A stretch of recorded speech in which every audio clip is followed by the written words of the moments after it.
lại gần bằng lâu chê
มาฟาดสักทีเลยส่งเรียนทุกคนเลยส่งเรียนตรงที่จะลงคุยในโลกเฟรนช์เนี่ยคุยละมาจะลงคุยนักคุยเด็ดยิ่งละมาจะมาโจทย์คุยในด้านฐานะอาจจะเอาสุดท้ายมาฟาดที่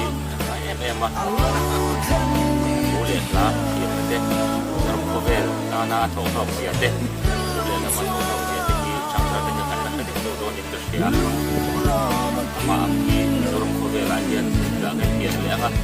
tiangnya non beli arti kode hewan kode kenapa ini dirawui ya ada mulai dia akan terang lek ada mulai main di lawin kasihan kai baik tak kasihan kompak mai sana kompak di sini aku omhi van này ketika India tapi nak ketul ke fate yang bawa insuan tham in kasihan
Iya,